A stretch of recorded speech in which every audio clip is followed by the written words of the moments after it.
Esse vídeo aqui foi muito pedido por vocês e eu vim aqui então contar o relato sobre a minha conversão. E para me ajudar aqui, para contar a história direitinho, eu montei um roteiro aqui, então eu vou estar lendo boa parte para a gente não ficar com um vídeo extenso, gigantesco, e também para as coisas fazerem mais sentido, eu vou acompanhar aqui esse roteiro e a gente vai conversando aqui naturalmente. Eu coloquei aqui, a primeira parte mais importante é você entender o contexto. Qual era o contexto que eu estava, né? De onde eu vim, de onde eu saí. Minha família, por parte de pai e mãe, são todos evangélicos, né? Sendo aí 90% da Assembleia de Deus e ali alguns outros são de alguma igreja batista ou algumas outras evangélicas por aí. Pastores, se eu contar, vai ter pelo menos 5 aí de tio, né? Que são pastores. E se a gente somar com a família da Elda, que tá aqui, né? Tá aqui na gravação escondida, ela deve ter mais uns 4, né? Na sua família. Então, assim, nesse contexto que eu cresci e fui criado, né? Basicamente como se tivesse ali nascido dentro da Assembleia de Deus. Na infância eu lembro de sempre ir nas escolas dominicais, eu lembro de, na adolescência, depois, né, contando aqui historicamente, entrei na orquestra, a Assembleia era muito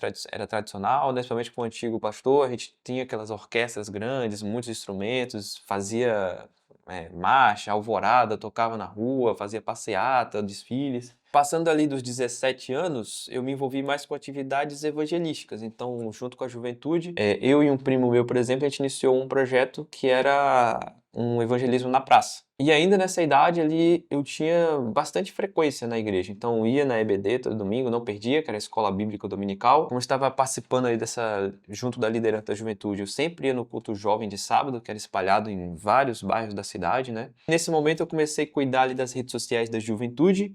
A gente se destacou, na época eu até criei um aplicativo e isso fez a gente ser chamado para cuidar da mídia na igreja no geral. Eu fiz ali o meu melhor para poder formar sucessores, inclusive, e assumir quando eu fui para fazer a faculdade em Natal. Então, assim, resumindo, até os meus 20 anos era assembleiano que frequentava tudo, ou seja, tudo que um assembleiano normal deveria fazer, eu considero que eu fiz, né? Assim, principalmente quando chamado para servir, então, pela orquestra, cheguei a ser maestro, na mídia, ser líder ali, cuidar de toda a mídia, fazer evangelismo e até mesmo pregação mesmo, pregar para a juventude algumas vezes. Indo para a faculdade, então, aos 20 anos, eu mantive as mesmas coisas, os mesmos conceitos, né? Não mudei nada, os mesmos valores.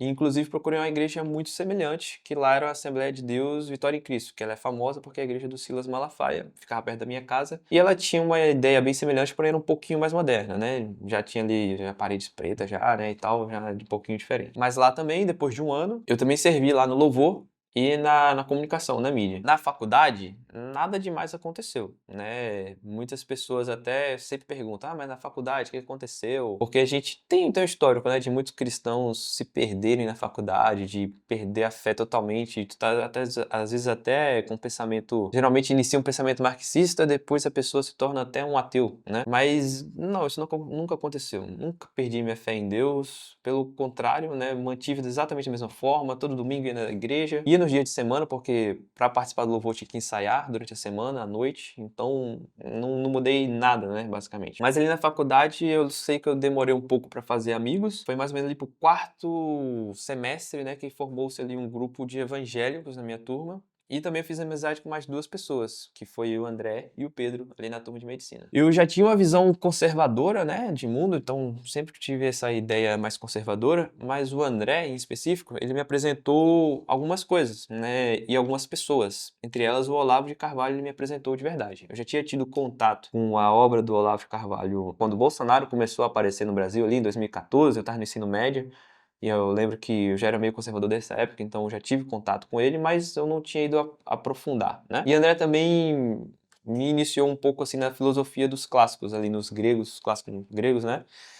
E foi onde eu comecei a ter um contato mais com esses conteúdos de filosofia, de estudos. E entre algumas pessoas que o André me apresentou, né, basicamente nesse caminho, então o Olavo, outro, por exemplo, o Ítalo Marcilli, eu sempre vi assim, e na própria vida do André, essas pessoas têm uma vida tão coerente, elas buscam a verdade através da filosofia, né, buscam sempre fazer coisas boas e tal, uma vida tão certinha, e são tão inteligentes em um ponto, como é que elas podiam, e ficava assim na minha cabeça, como é que elas erraram tanto na religião? Mas isso só passava na minha cabeça às vezes, não era um pensamento que eu ficava assim, rapidamente eu rebatia, né? Porque aqui eu preciso voltar para o meu contexto. Quando a gente fala de evangélico, e somente onde eu estava, católico ele é visto com um grande preconceito, né? Todo católico ele é, assim, a regra geral. são idólatras, são pessoas que não seguem a Bíblia, são pessoas que não leem Bíblia, né? Não se cedem prazeres da carne, então luxúria, promiscuidade, embriaguez. Essa é a visão que um evangélico comum, mediano, tem de qualquer católico. Para o evangélico é como se basicamente não existisse um católico justo, assim, que possa ter uma vida digna. Bom, mas eu olhava então para a vida desses amigos que eram católicos ali em Natal, eu vi algo diferente, né? Eles tinham família, cuidavam bem dos seus filhos, todos eram honestos, e eu conheci pessoas que, se elas dissessem assim, que elas fossem, eram evangélicas, por exemplo, seriam pessoas assim exemplares, que qualquer pessoa da minha igreja anterior, qualquer evangélico falar assim, caramba, que bom conhecer essa pessoa, que bom que essa pessoa é esse exemplo, né, que age tão bem na sociedade. Mas voltando aqui além do tempo, até porque esses amigos eu conheci um pouquinho mais pra frente ali, que realmente gerei afinidade com eles.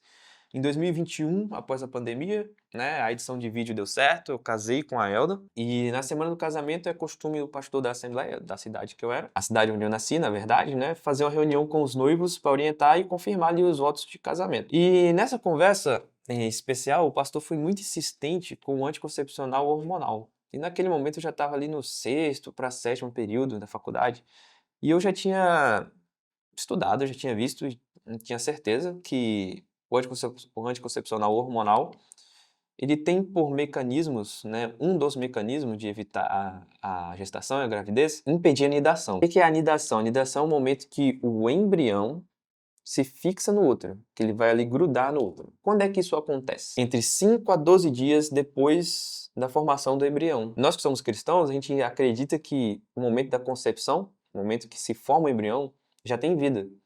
Então, 5 a 12 dias depois, esse é chamado de aborto. Para Elde e para mim, isso sempre foi considerado pecado. Não dá pra gente simplesmente assim, vou usar e vou pedir perdão todo mês, assim, né? Fingir que não tá acontecendo. Mas mesmo assim, houve uma insistência e chegou a ser dito pra gente que Deus não nos culparia por isso. E olha, sendo bem honesto e franco também, eu não estou julgando as pessoas, tá? Que usam anticoncepcional e a conversa não é sobre isso. Mas eu sei que as pessoas que tomam e não sabem, né? Não sabem o que estão fazendo, tudo bem. Elas serão consideradas ignorantes, não sabiam que cometeram o erro ou que fizeram. E nem tem como ter certeza, né? Não quer dizer que todo ciclo tem um aborto. Não quer dizer isso, tá? Mas pode ser que tenha. Essas pessoas, tudo bem, pode alegar ignorância, mas eu não podia. Eu não podia chegar no final da minha vida diante de Deus e falar, sabia e mesmo assim fiz. Não vai dar certo, não ia dar certo. O ponto aqui é que nesse momento acendeu uma centelha aqui na minha mente. Eu nasci aqui, né, nessa igreja, mas será que essa é mesmo a igreja de Cristo?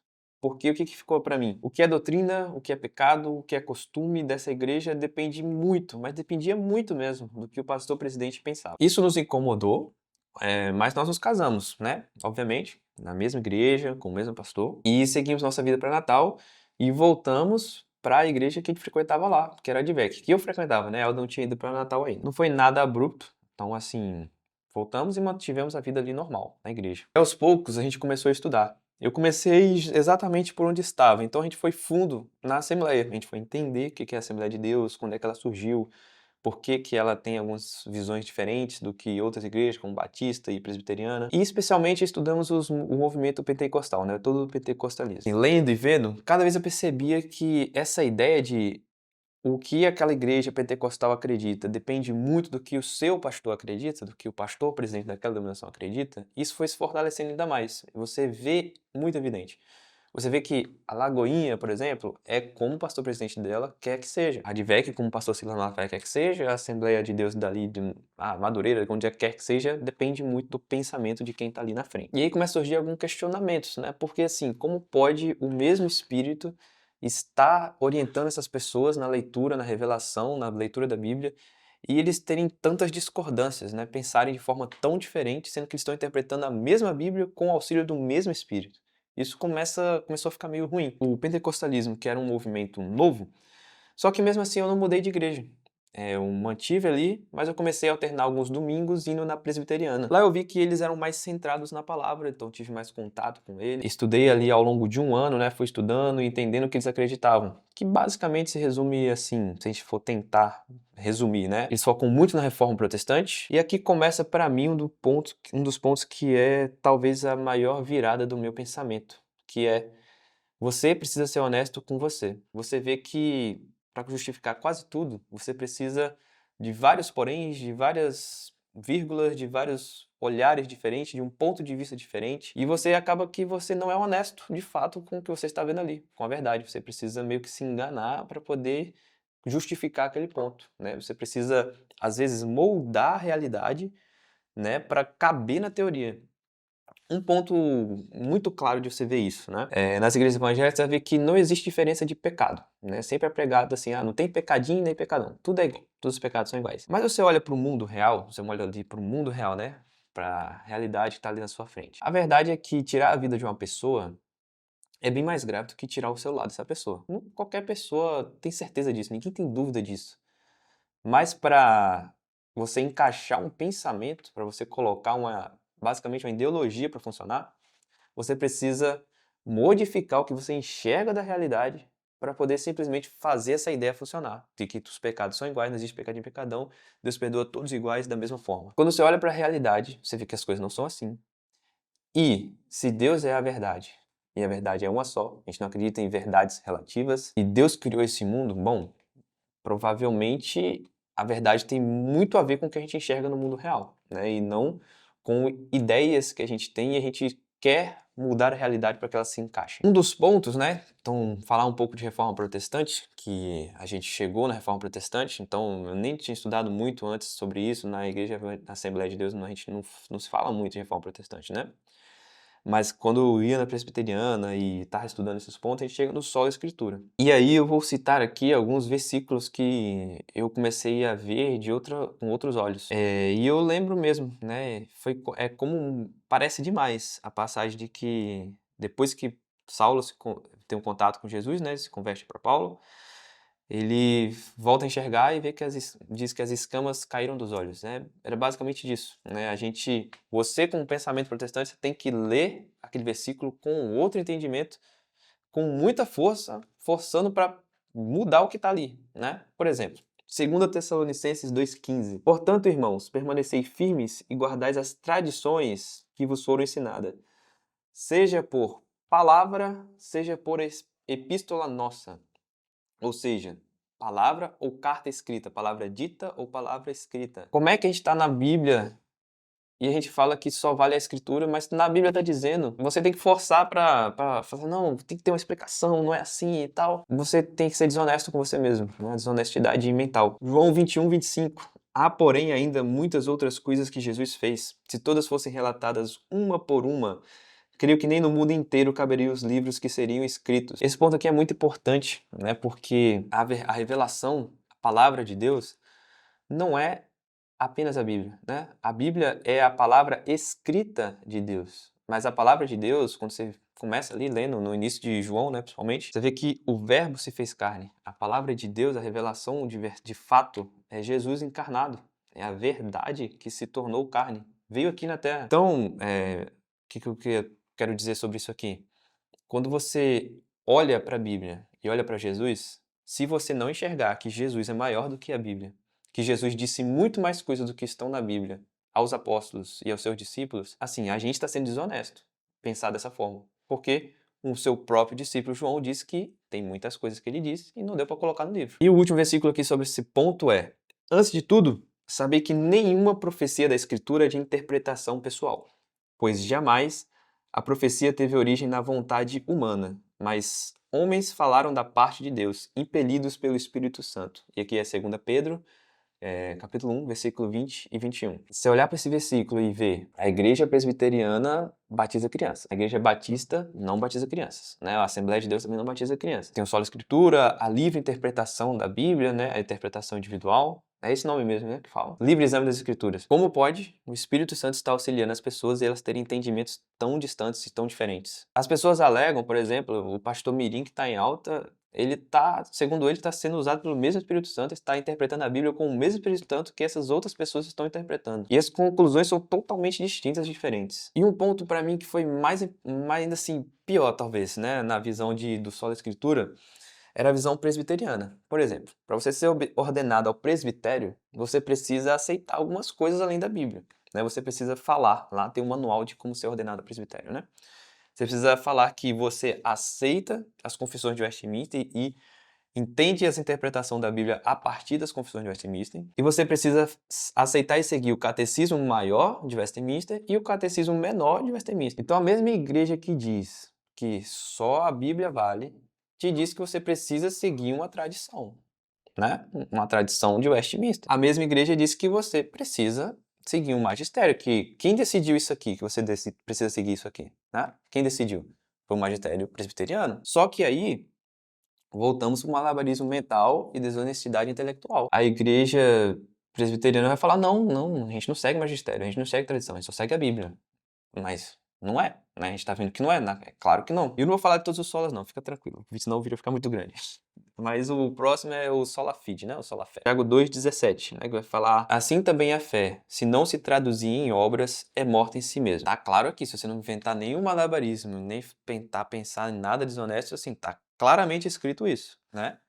A fé sem obras é morta.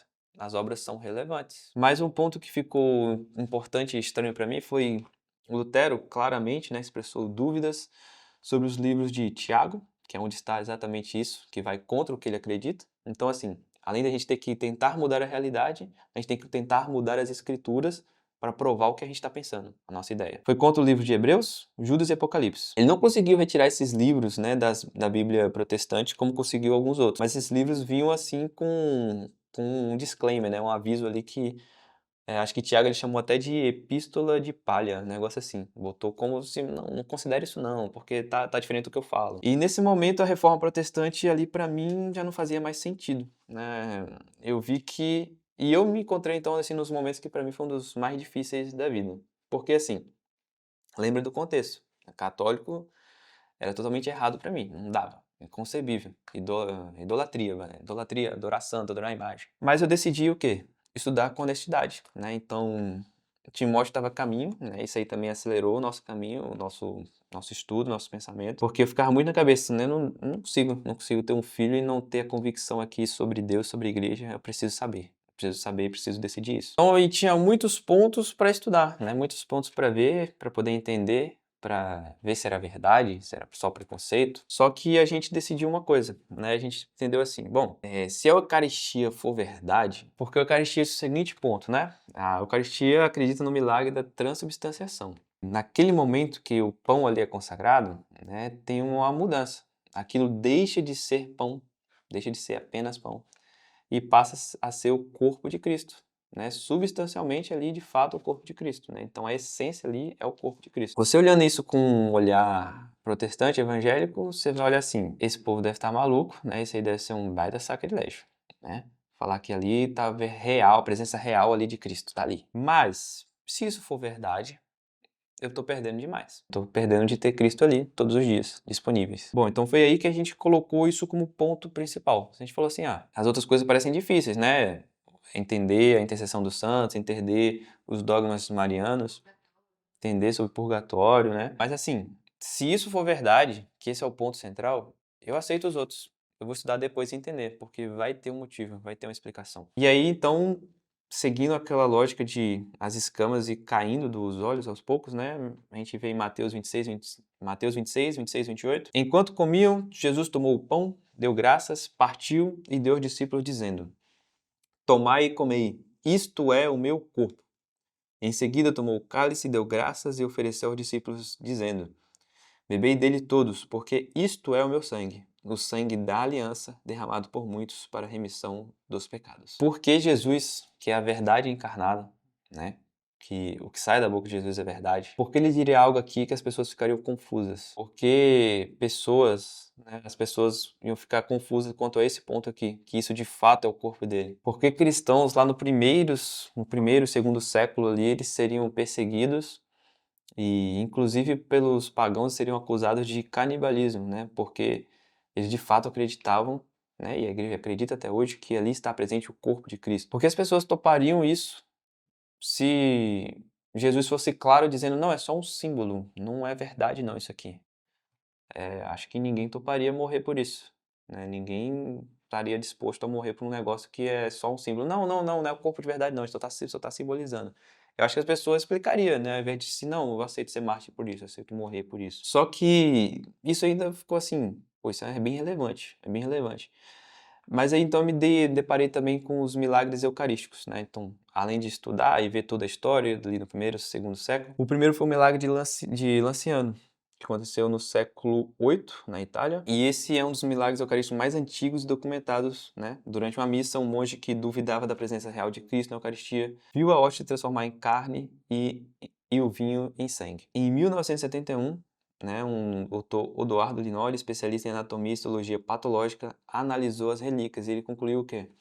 A carne era tecido muscular cardíaco humano, ou seja, miocárdio. Lembre-se, eu era estudante de medicina e estava lendo esse tipo de coisa.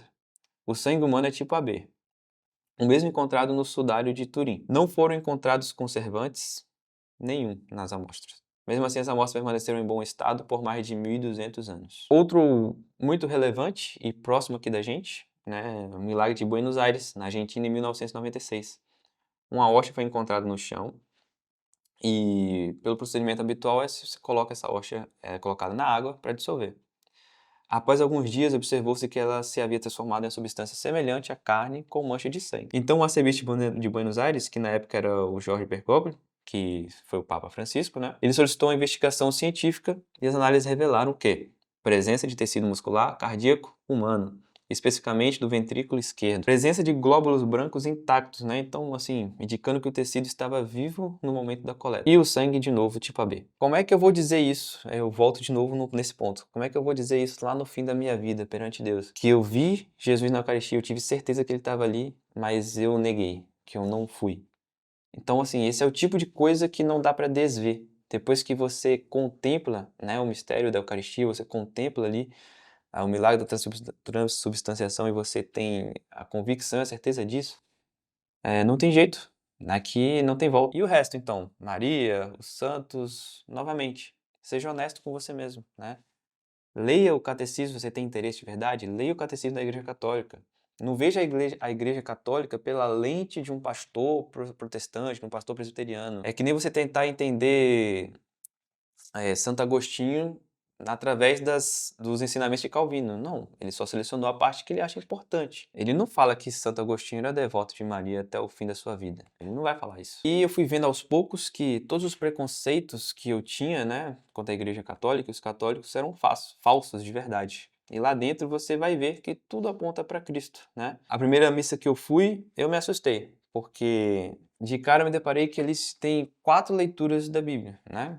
Então, eu me assustei porque o preconceito era, pô, católico não lê a Bíblia, né? Católico não fala de Jesus, não tá nem aí, só fala dos santos. Bom, a missa, quando eu fui pela primeira vez, eu vi, é toda voltada para Cristo. A missa inteira é feita olhando para o centro da fé, que é a Eucaristia. Quando você olha para a vida dos santos, todos estão lá para te fazer apenas uma coisa: apontar para Cristo. Eles estão lá apontando para Cristo, mostrando, olha, o caminho da santidade é esse aqui, para que você chegue a Cristo. Então, nenhum santo está ali atrás de adoração, senão ele não seria santo, né? Ele está ali de fato te guiando, te mostrando o caminho para a santidade é esse. Siga por aqui, eu encontrei a Cristo desse caminho. E aqui está, venha por esse caminho. A Bíblia, né, que para muita gente parece que a Bíblia caiu do céu lá pronta assim, brotou, né? Não, a Bíblia foi feita pela igreja, foi escrita pela igreja, né? A Bíblia veio depois da igreja. E aqui vão alguns exemplos, a gente já está acabando o vídeo. Primeira Tessalonicenses foi um livro que foi escrito ali por volta de 50 a 51 anos depois de Cristo. João, né, o Evangelho de João, escrito no ano 90 ou 100 depois de Cristo. Santo Inácio de Antioquia, que foi discípulo de João, ou seja, o apóstolo que escreveu o Evangelho de João, um discípulo dele, Santo Inácio de Antioquia, que escreveu ali mais ou menos por volta do ano 107 depois de Cristo, escrevia assim: a Igreja de Roma, né, ele está escrevendo a Igreja de Roma, aquela que preside na caridade. Outro exemplo, Santo Irineu de Lyon, conta as heresias ali aproximadamente no ano 180. Os fiéis de todos os lugares devem estar de acordo com a Igreja de Roma. Santo Hipólito de Roma, aproximadamente nos anos 2215, né? Primeiramente, ele falando ali sobre o batismo. Primeiramente, batizem as crianças. Todos aqueles que podem falar por si mesmos, deixe que falem. Quanto àqueles que ainda não podem falar por si mesmos, que seus pais ou alguém da família fale por eles. Em seguida, batize os homens e, finalmente, as mulheres. E outra citação, né, Orígenes de Alexandria, A igreja recebeu, ele diz assim, uma citação, a palavra dele. A igreja recebeu dos apóstolos o costume de administrar o batismo até mesmo a criança, pois todos carregam a mancha do pecado original. E outro ponto bem interessante é a oração de Maria, né? A gente tem oração a Maria, né, datadas ali antes mesmo do século III, que supostamente é antes da degradação da igreja por Constantino. Isso é muito pregado pelos protestantes. Para resumir, para finalizar, foi tomada a decisão a partir ali da Eucaristia. Depois disso, a gente foi entendendo os outros mistérios, foi entendendo o restante da igreja. A gente fez os demais sacramentos, né? E assim, o que que eu fico na cabeça hoje, né? Assim, como é que se decide um negócio desse? Bom, de um lado eu tenho a igreja fundada por Cristo, né? Cuja revelação se completou na vida dos apóstolos, os quais deixaram para nós assim a sucessão apostólica. Eu tenho ali a igreja dos santos, dos mártires, das pessoas que morriam acreditando na Eucaristia. Tenho tudo isso, então, e do outro lado eu tenho Lutero, né? Que eu teria que acreditar que a igreja se perdeu ali nos primeiros séculos, logo após a morte dos apóstolos, a igreja já teria se perdido, e que ele resgatou essa igreja 1500 anos depois com a reforma. E assim, não, Lutero, os frutos das suas obras nós vemos espalhadas hoje, todo dia, né? Então, todo dia nasce uma nova denominação, divisão, manipulação, abusos em nome de Deus, como a gente está vendo esses diversos casos assim de profetas que não são profetas, são falsos profetas, né? Essa é a minha conclusão. Eu prefiro ficar com a Igreja dos Santos. E a ideia do vídeo, né, não é aqui de fato explicar ponto a ponto, explicar teologicamente, explicar historicamente tudo, até porque eu não sou o maior teólogo aqui para poder indicar para vocês, né, para poder explicar tudo isso para vocês. E o principal objetivo era de fato contar a história aqui, né? Então é claro que pode ter dúvidas sobre os pontos que eu citei.